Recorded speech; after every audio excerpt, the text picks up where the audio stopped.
Oliver Ekman-Larsson was in the news not that long ago. Speaking of captains, who's going to be the next Coyotes captain? You're Locked On Coyotes, your daily podcast on the Arizona Coyotes, part of the Locked On Podcast Network, your team every day.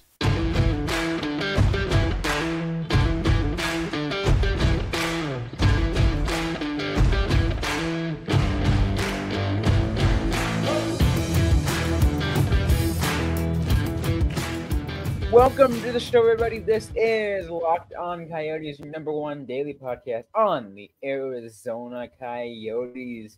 Today's episode brought to you by FanDuel Sportsbook, official partner sportsbook of Locked On. Make every moment and more. Right now, new customers can get $5 and get $200 back in bonus bets guaranteed.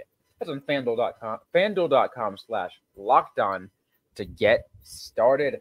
I'm your host, Robyn and Matt, alongside Matthew Jacobson. We want to thank everyone for making this show your first listen every day. We're free and available everywhere you get your podcast, including on YouTube and the Sirius XM radio app. We got a great show in today's episode because we're going to talk a little bit about captains. The Coyotes do not have an official C patch issued to a player and have not in the last couple years. Just like that beautiful C right there. On that Matthew showed on his screen. If you're watching on YouTube, if not, you can't see it. But watch on YouTube, you saw it.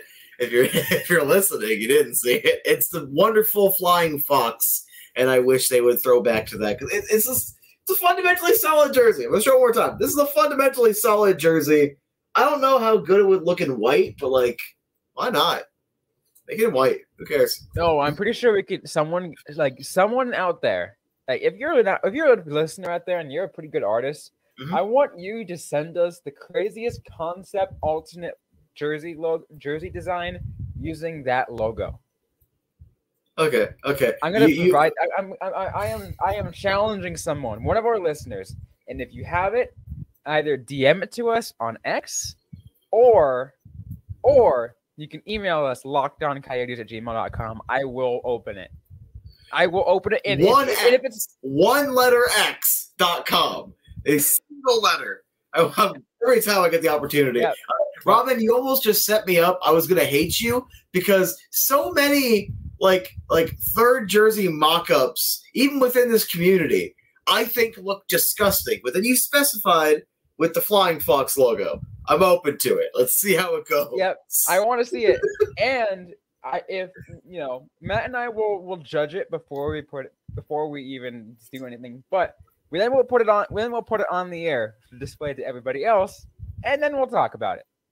All right, so it's good enough. But again, either DM us on X or send it to lockedoncoyotes@gmail.com. I think we've been distracted long enough. I think we got a little carried away. I had to show off the jersey collection. That's a good prop. That's a great start. I know we were talking about captains today, but because that you showed that, I just had to put that out there because I know someone out there, one of our listeners, is going to be able to do that. But let's get to the captain talk though, because I know that's why people tuned in today. As we talk about who's going to be the next captain for the Arizona Coyotes. Officially, we don't know, but there are been player names who have been put out, Matthew, who I think can really make a good case. And I think maybe we could move from I would say least likely to more likely. I feel like that's the wrong way to do it. Let's go with the most popular suggestions first, because there are two that won't go away, and part of me just doesn't see either. So let's be controversial, not for the sake of being controversial. Just let's start off be controversial. Let's start off with Clayton Keller. Clayton Keller is the choice, and I personally don't know if he has the personality for it. He might, but I want to start here. I want you to give the arguments for, because I know you're a little more on the pro Keller side. Yeah, I am really pro Keller on that, here, because I take a look at a lot of things Keller has done off the ice to kind of show his leadership for the team. Going back to last summer when he stood in front of the Tempe City Council to try to advocate for the building of the arena that did not get approved. But he was there and he advocated for it. And he talked about, you know, how important Arizona is to him, and as well as also convincing Logan Cooley to you know, flip the script and go, and instead of going back to college for another year, coming to signing his ELC and coming to the desert. Like, I feel like Clayton Keller has got the influence. He's got the skill, definitely one of the best players on the team, but he's also got the influence.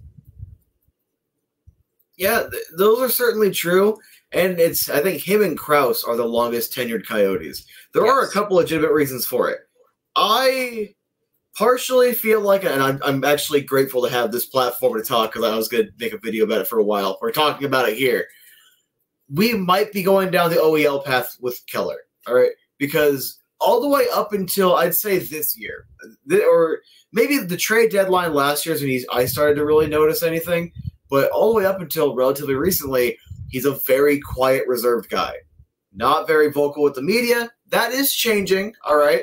Not typically vocal or boisterous outside of off-ice events. I remember when I was at the draft party, and whenever he was signing autographs, he didn't even look up. And I basically I startled him by making some stupid joke, observational joke. I also asked Dyson Mayo if anyone's ever asked him to sign mayonnaise. That was one of my dumbest and one of my favorite lines I came up with. I love that. But it's either mayonnaise or a vacuum cleaner. I should have asked about the vacuum. The vacuum, because he sucks. Anyway. No, wow. I'm kidding, Dyson. We love you here. But with Kells, it's not meant to be he sucks, he could never be a captain. It's one of those, what we see, all right? What I have observed, he looks a lot more reserved. Kind of seems a lot like me to an extent in public, where it's a little more introverted, kind of needs to be around certain people to be more extroverted. I do not know what he's like behind closed doors. I am not in the locker room, and I've said that multiple times when discussing Clayton Keller, so I cannot speak to what he does in the locker room. On the ice, I'm seeing him show a little more leadership qualities. He's worthy of having that A on his sweater. Part of me thinks the A might be perfect for him, and I don't want a repeat of Oliver Ekman-Larsson, because there are some similarities between the two, and while Keller is starting to come out of his shell more, he is starting to mature more, you are seeing more of the things I just pointed out he hasn't traditionally done. I still don't know if that means he is a captain, or he's just maturing and taking on more of a leadership role in general. That's fair. I tend to think of, I feel like every now and then, someone might get a leaked footage of a player who won't be afraid to cuss out the team if they're playing crap. And we'll literally say, all right, this needs to change, this needs to change, this needs to change. In an intermission locker room, there have been players who have not been named, who at the time weren't named captain yet, and they did that very next season or the season after that, they got named captain because of something like that, because they're that kind of player. You're right in the sense that I just can't see Clayton Keller doing something like that. I don't think he's that aggressive. Like I said, he's not Keith Kachuk. Like I said, he does have the influence though, and I feel like he does have the attention of the locker room. But it is, can he live up to the expectation of getting aggressive when he needs to be? I think that's the only thing that's holding him back. And I agree with you on that. But we'll get to a little bit more, and the other players that we think could potentially become the next captain of the Arizona Coyotes. And we'll get to all that in just a second. But first, we're going to take a quick break so we can hear from our sponsors on the show. And today's episode is brought to you by Birddogs. Are you tired of sacrificing comfort for style when it comes to your activewear? Introducing Birddogs, the game changer in athletic shorts. Picture this premium shorts designed for maximum performance combined with unparalleled comfort. Birddogs are here to revolutionize your workout routine with their unique built-in liner. These shorts offer the ultimate support and flexibility, ensuring you stay comfortable even during the most intense workouts. And here's the best part. Birddogs are more than just workout gear. They're versatile enough to take you from the gym to the street without skipping a beat. Designed with pockets that actually work, Birddogs give you ample space to store your essentials while you're on the move. Birddogs have made a premium and breathable fabric that keep you cool and dry throughout your activities. Perfect for the trails, the gym, or simply just lounging around. Birddogs are the shorts that you have been searching for, so order your pair of Birddogs today and join the thousands of satisfied customers who have made the switch. Visit birddogs.com/LockedOnNHL and enter the promo code LockedOnNHL to get a free water bottle with every order. Birddogs, where style meets comfort, performance meets perfection. You won't want to take these shorts off, we promise you. So let's continue, Matthew, and let's kind of segue because there's that second player that you mentioned. You kind of already mentioned his name, and let's get to him because I feel like that's the next one on the list, Lawson Crouse. Yep. The short, and I haven't seen him, but this is just based off like what you can kind of see and the way they act maybe just on the ice. I feel like that aggressive pit that Clayton Keller's missing, Lawson Crouse has. I feel like the dude's a power forward, straight up on the ice, and I'm willing to bet off the ice as well. Not like Keith Tkachuk, he'll scream at you, but I do feel like he's someone that will get a little more, rambunctious in the locker room, let's say. Absolutely. I feel like Lawson Crouse would be a great captain because of that. I feel like, like Clayton Keller, he's got good influence. Maybe not, as much influence as Clayton Keller, but I'd say enough influence to be warranted a potential C. And I feel like he's also good enough of a player. And again, I don't think the captain doesn't even have to be your top 5 best among your top 5 best players. It has to be, again. I really believe the most important bits are the influence and just the locker room. I feel like of course, the fact that they're better players does help a lot. It definitely still does play a factor. When it comes to Crouser, my personal philosophy isn't it should just be your best player, because sometimes your best player is not a leader. And that's fine. Let's say Peter Mueller is the best player on the team. Well, he isn't a leader, so you don't give him the C. You might give him an A, but you don't give him the C, essentially. So you don't have to be the best player, but I do feel like the best player that is the best leader should have the C. And Crouse is a player that I am almost surprised in a way is considered part of the future. Not because he's bad whatsoever. He's a 20-goal scorer, 2-time 20-goal scorer. He's a very good middle six player.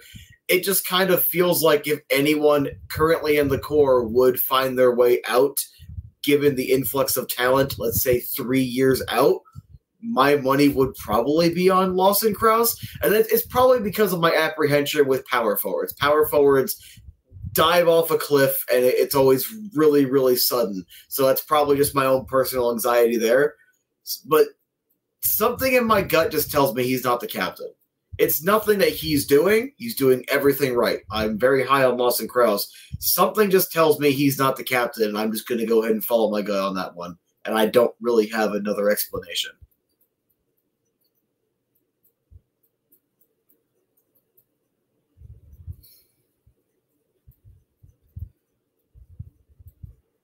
Did your mic go out?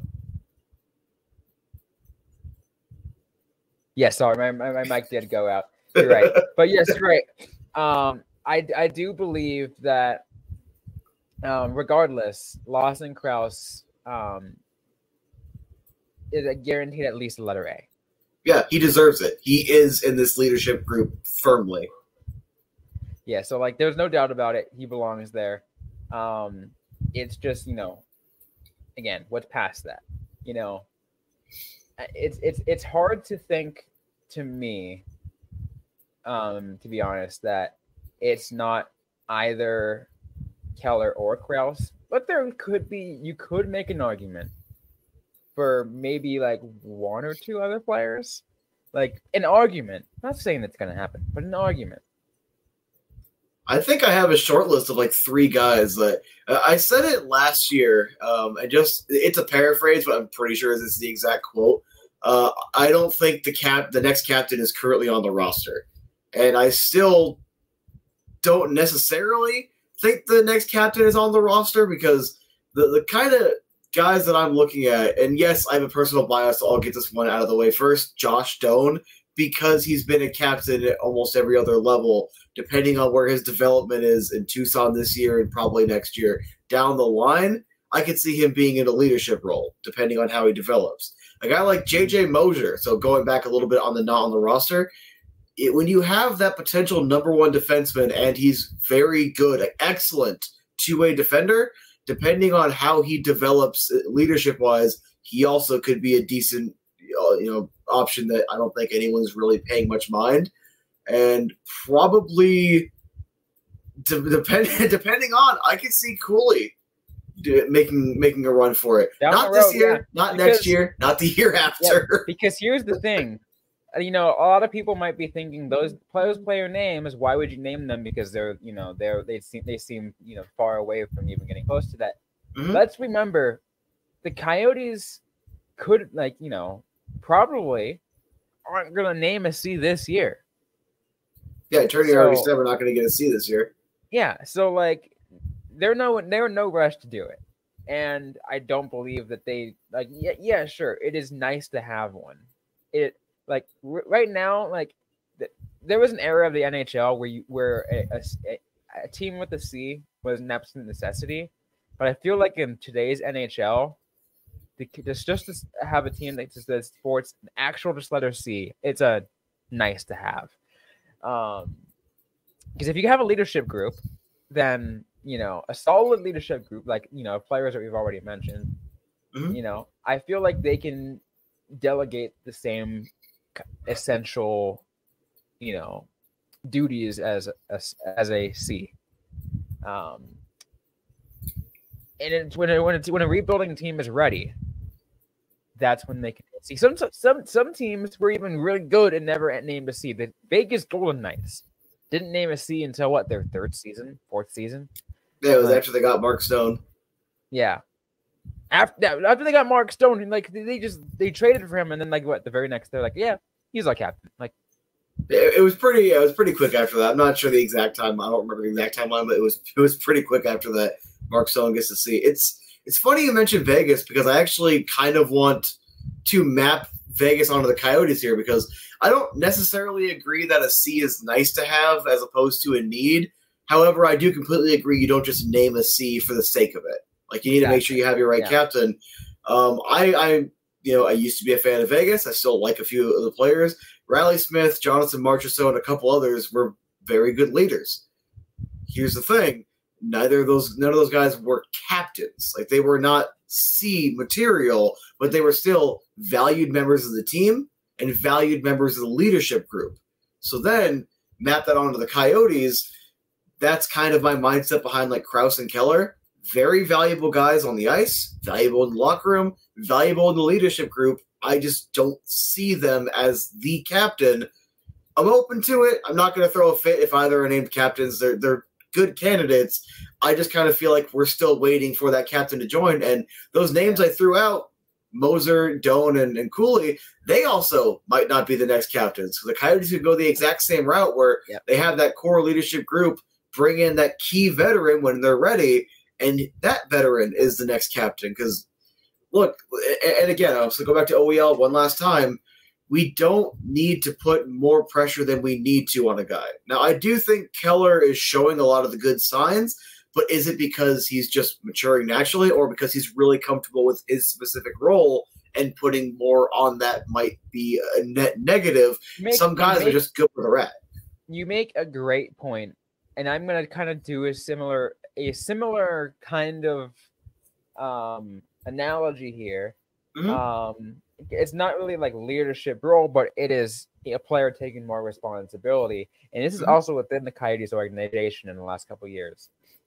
Jacob Chikrin for the longest time was, he was pretty comfortable as like a second pair D man, and was really good too. Like, everyone was like, oh, Chick Norris. The first year of the rebuild, the defense is absolute, down in the dumps. There was literally no defensive like players who are worthy of anything.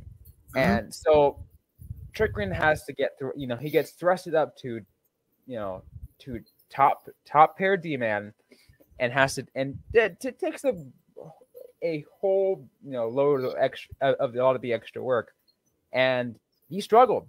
And Shane Gottspear outshined him because Shane Gottspear was in that second pair and was looking so much better. I feel like that could potentially happen to a Clayton Keller if he takes on a captain role. Getting a little extra pressure because there's that more responsibility put onto him. I'm again still a huge in favor of Clayton Keller getting it. Again, I still want to see what he does this year. But I feel like if it's a roster player, 99 or 95%, it's going to be Clayton Keller. What's interesting, and I want to touch on this, is a player that wasn't mentioned that is signed for the next 3 years is Nick Schmaltz. It's interesting that neither of us mentioned him, because I feel like maybe one or two fans out there might be like, hey, why did you skip over him? I'm going to go ahead and let you maybe give an explanation. Yeah, it with Schmaltz, and I stand by this. This is not a dark mark on Schmaltz. He's a good player. I like him. It's just when I'm projecting out the roster, I'm looking at our prospects, how I think that the team's going to shake out. I can see him being replaced in a couple of years. He has a lot of injury issues. I can see if anyone's not going to be on the team in a couple of years, is currently part of the core, Crouse or Schmaltz, for different reasons. Obviously, Crouse, I'm a little worried about the power forward, because power forwards are finicky, and it gives me anxiety. It's nothing against Crouse. It gives me anxiety. But with Schmaltz, no matter how good he is, availability is the best ability, and he just doesn't have that. And to me, that just means that the second something else opportune opens up, like, hey, we can actually legitimately upgrade here, I just feel like he would be that odd man out, whether it's from within, a trade acquisition, a free agency. I've never bought it whenever Bill Armstrong or whoever says he's part of the core, and it's again, it's nothing against Schmaltz. I don't hate the dude. I'm happy he's on the team. I was on team trade him because this offseason now his contract kind of becomes almost untradeable for a couple of years. So like there is that context. Modified no trade clause, which has a pretty short list. So like, but that, and also the cap hit goes up. So especially if he keeps missing games, you're going to have a lot of teams that are going to be apprehensive. Now, it doesn't mean that teams won't take a chance or teams won't see his value and want to acquire him later. But just to me, that was the mindset behind that position. Just for the sake of disclosure, I feel like I should disclose that. Just to me, I just don't see him as part of the core. It's nothing against him. That's just my personal view on it. And whenever Schmaltz is no longer here, I'm not going to be surprised. Oh no. That's fair. All right, let's do a little bit of thoughts on here. And I kind of want to see what kind of bring this thought process together. Mm-hmm. All right, Matt. The year is 2025. Let's say the Coyotes have that. They have a pick up a fourth year at the moment, just because let's say the new arena is being finalized. It's still in the process of being built, so it's being finalized. The Coyotes officially name a C. Okay. Who is it? 2025. Are they currently under contract, or just whoever I think? Like legitimately whoever I think. Whoever you think. This is not a gut thing. This is the only name that comes to mind. Cooley. It's legitimately the only name that comes to mind. Like, we're in 2025. He's had 2 electric seasons, and he is the franchise essentially. He is that top chip prospect. Like, Keller is great, but like Cooley ends up surpassing what Keller is. So then he gets to see because he's also developed with some leadership as well as the on-ice product. I like that. I'm going to stick with, the player that I've been touting for all episode and, all last previous couple seasons, Clayton Keller. I feel like the influence that he's had already in so far throughout this rebuild is just cannot be overlooked. And by 2025, this team will be emerging from that rebuild. And I feel like, a player who's had the confidence through and through and has had the influence, Clayton Keller just fits that, just fits that mold. And he'll have a great leadership crew behind him. I have no doubt. I have a feeling Logan Cooley will definitely wear an A in 2025. But I just can't. For me, I just can't see Clayton Keller not sporting the C. That's fair. I mean, again, there's a lot of logical reasons. There are plenty of logical reasons to expect or think Keller's going to be the next captain. Like I said, I wouldn't complain. If I have a thought, I'm going to give a thought. But can we also just just to make sure no one thinks I'm being too negative on Keller, because I'm a big fan of Kells, can we just talk about how he's also got that dog in him? Like, he breaks his femur, clean break. I'd be crying. I'm not going to lie. I'd be crying. And the dude's like, am I not going to play the rest of the year? How quick can I get back on the ice? Like, bro. No, legit. No, you're right. Like, the dude had surgery, and then, I think it's the last game of the year. Mm-hmm. He goes on television and on Valley Sports Arizona in intermission. They're talking. He was like, "Oh, how's your recovery going?" He's like, "It's all right. I'm already skating." Kind of. And like, you just had surgery, and you're already skating. It might have been a little reckless. All right, just to be a little conservative here, it might have been a little reckless. All right, I'm going to assume his doctors gave him good advice because he's been not missed a beat. He hasn't had any of the mental struggles. Like, I had concerns. I stand by it. Like, it's one thing to physically heal, but the mental aspect of, is he going to not want to go full speed because he doesn't want that to happen again? The dude looked like he never missed a beat. Like, he has the mental toughness in that aspect of his game, and if they're that's another logical reason why he might have more of those leadership qualities, because right there, that's a different breed. I have to go out of my way to compliment that, because I can tell you right now, all right, if I'm lifting something at work tomorrow and I feel something weird in my back, I'm gonna play it up so I can go home. I'm not gonna be like, I pulled something. How quickly can I get back to lifting these boxes? Oh yeah, no. I mean, to also put you in perspective too. Like, I play in a beer league hockey league. Mm-hmm. I will sometimes get knocked onto my tailbone, and I'm like, all right, I'm a little winded. I'm gonna go sit down, and then maybe take the period off. I'm done. Bye, guys. Like, legit, and it hurts. Even with all that pads, it hurts. There's not a lot of padding by the tailbone. People don't realize there's not, you just have that little piece of your pants, and it's not that padded. It's like a little bit, I guess. We need to get you on the ice, Matt, and have you join us on our league. Find a way to make hockey pads not expensive, and maybe I won't buy trading cards in one paycheck, and I'll spend it on hockey. We'll figure it out. We'll figure it out. Yeah, we'll have to. So I can get out there and skate. I'm not a terrible skater for someone whose method of stopping is just running into the boards. And that's how I stop. That was me last year. I still can't. Someone tried to teach me the mechanics. I can't wrap my head around it. It's like you're supposed to push off with your lead foot. And I'm like, if I do that, I just do a little ballerina twirl. Like, anytime I try to do that cut, I just spin. I'll teach you. I'll teach you my ways.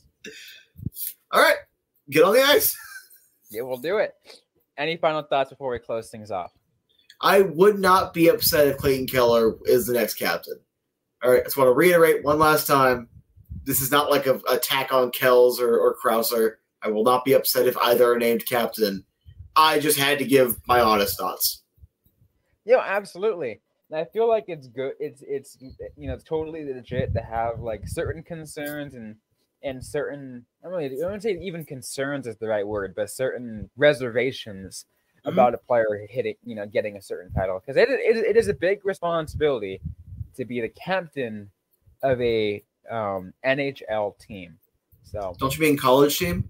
You only be the captain of a college team. Doan's already got that experience. Oh yeah, no, Doan's definitely got that experience.